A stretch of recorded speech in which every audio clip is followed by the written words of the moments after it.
Good day. Are you all right? I'm a bit out of breath because I'm busy exercising. With my old body, to jump up and down is not easy. He doesn't want to jump up and down anymore. You know, I do star jumps and those kinds of things, sit-ups, crunches. And then I jump on this bicycle or whatever it is, and then try to do some lung exercises, just so my lungs, you know, with all the smoking, not smoking all the smoke in the air. Luckily I don't smoke. But anyway, so I'm a bit out of breath, but I'm ready for us to read our next chapter. Chapter 13, we've done chapter, I think 11, I think 12 was some questions and answers, which we won't do this time. So we jump to chapter 13, we finish with Joseph, story of Joseph, how God used evil to work with his plan of saving the birth of the big nation of the Israelites. The birth, because it started with Jacob with his 12 sons, and they eventually, their names were hooked onto the tribes of Israel. So we carry on, we jump ahead, not ahead, we jump to another person. His name was Job. He lived in the time of Abraham and Isaac and Jacob. So that was the time that he lived in. So it was the same time, but it's just a different side of the coin. We see somebody else's life during that time. He was described as a righteous and upright man. Somebody who believed in God, but not only believed in God, but walked with God in everything he did. He feared God. And during that time, with all these different nations and their idols, he avoided evil and only lived for God. He was also a wealthy man, and he had 10 children. And he worried about them, so frequently he would offer sacrifices on their behalf, because he was worried that during their, they were a close-knit family, the children, and they had parties often. So he was worried that during those parties they would sin against the Lord God, and he would then offer on their behalf.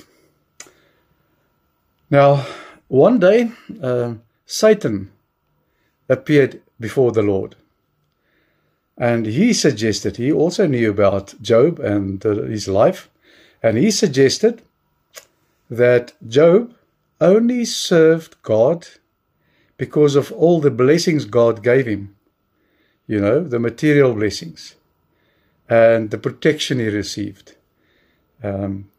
Well, God agreed to let Satan test Job and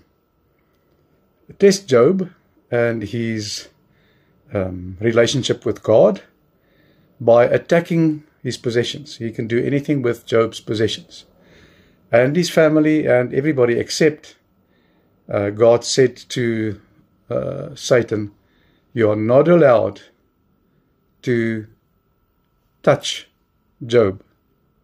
Well, initially. In that first single day, Job suffered tremendous loss. All his wealth, everything was taken away. Oxen, donkeys, camels, sheep, all the stuff that he had in terms of possessions.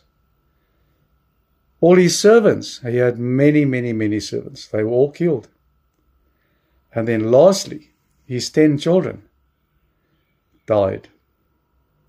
How can 10 children die in one at once? Well, they were having a party in a structure, a house or something, and the storm that came, that God sent, caused the house to collapse on top of them. And in one instance, they all died. Now,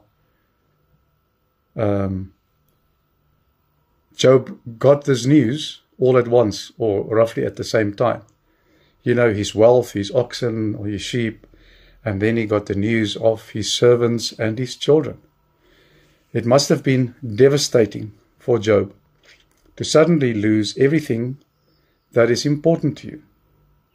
Well, despite all these calamities, Job remained faithful, saying, this is a very well-known saying in the Bible, or derived from the Bible. The Lord gave, and the Lord has taken away. Blessed be the name of the Lord.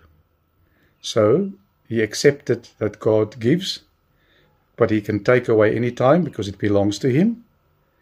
And then, blessed be the name of the Lord. So he still blessed the Lord for being good to him and looking after him. Satan received further permission to now physically afflict Job. So first, no, not touching Job. Now he could physically afflict Job. But he was not allowed to kill him. Job then was struck by illness.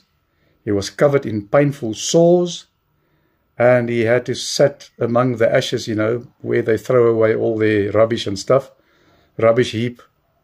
And his wife asked him if he would still maintain his integrity, telling him to curse God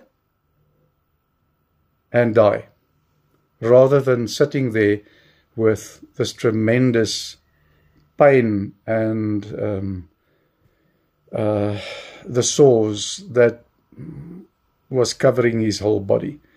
She said it will be better if he dies. He must curse God, and then God will strike him down and he will die. But Job replied by asking if they should accept only good from God and not also trouble. So his question to his wife was, why should we only receive good from God and not also taking what God dishes out in terms of bad things that happens in your life?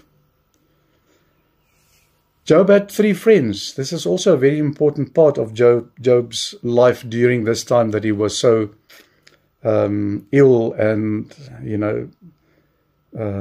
bereaved because of the loss of his children and all his possessions and stuff. They were Eliphaz, Bildad, and Zophar, and they came to Job to comfort him. They would sit there with him amongst the ashes, and they actually sat with him, according to the Bible, for 7 days and did not leave his side. Nobody said anything. They just sat there and they basically emotionally supported him. Physically and emotionally, of course, but more emotionally supported him by sitting there in silence. Eventually, Job broke the silence, expressing his distress and wishing he had never been born. So this is the first thing his friends hear from him. So they began to speak with him also.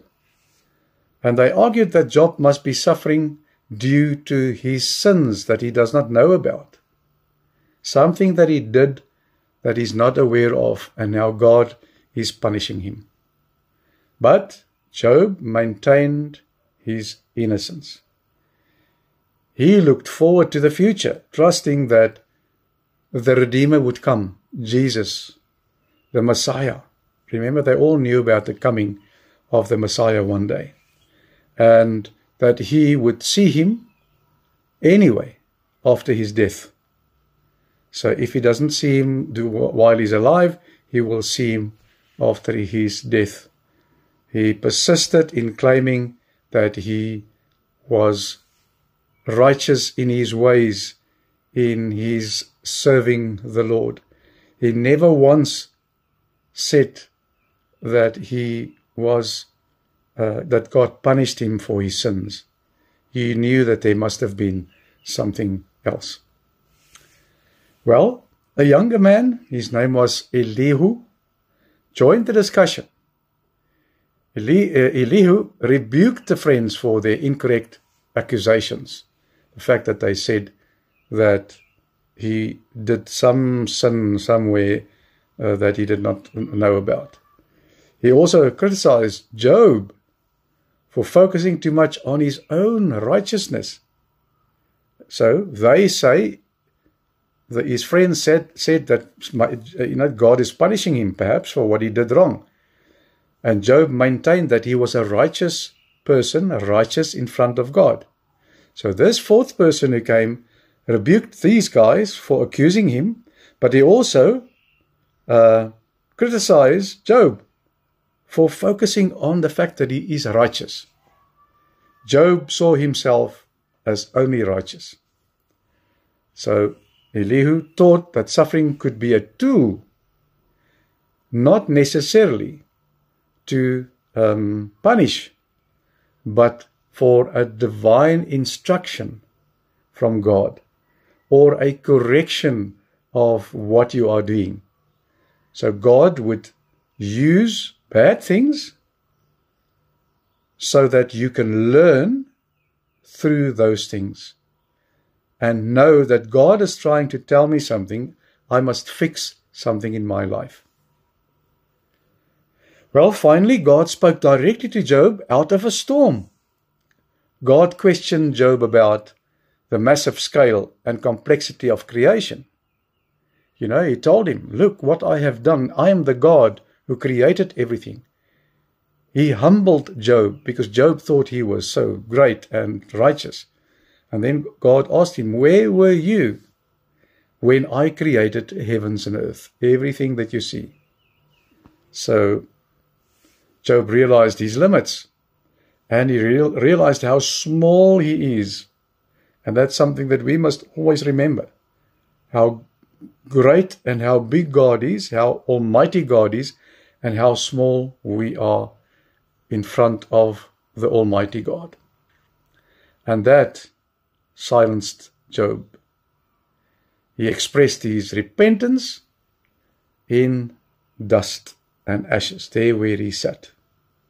So for the first time, Job realized that God is not punishing him, he is not so righteous, and that God is teaching him something.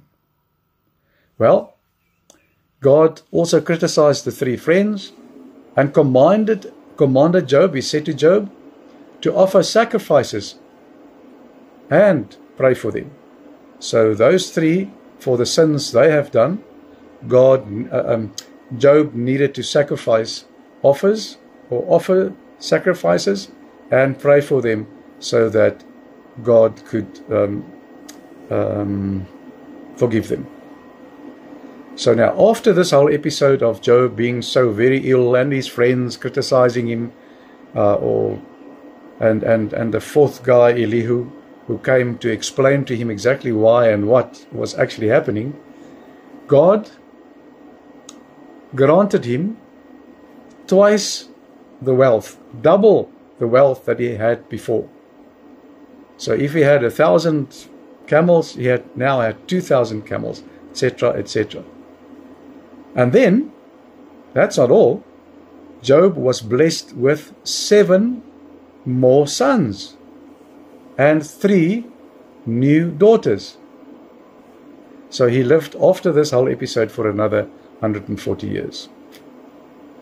Well, the book of Job is instructive regarding the suffering and experiencing, or the suffering experienced by faithful people like us, the things that we suffer, So it tells us about our own lives. It clarifies that God often permits hardships and trials. God allows it. He permits it. And Job's trial served to demonstrate his genuine faith and devotion to God. So it also showed Job's belief in God. So it also, if you think about his situation, it also shows that God never let him suffer alone. God was also always there to provide him with strength. Okay, so that's the story of Job. It's very complicated on the one hand, but it serves also for us to teach us how the sufferings of Job, we can take that for ourselves and know that we must be careful. It will not always go well with us, but we know that God is trying to tell us something. He instructs us about something, and He will always be with us to provide us with the necessary strength to go through the difficult time or situation that we have at the moment. Sleep tight. Remember, Oupa and Oma love you too. And God willing, I will see you tomorrow. Okay. Ciao, ciao.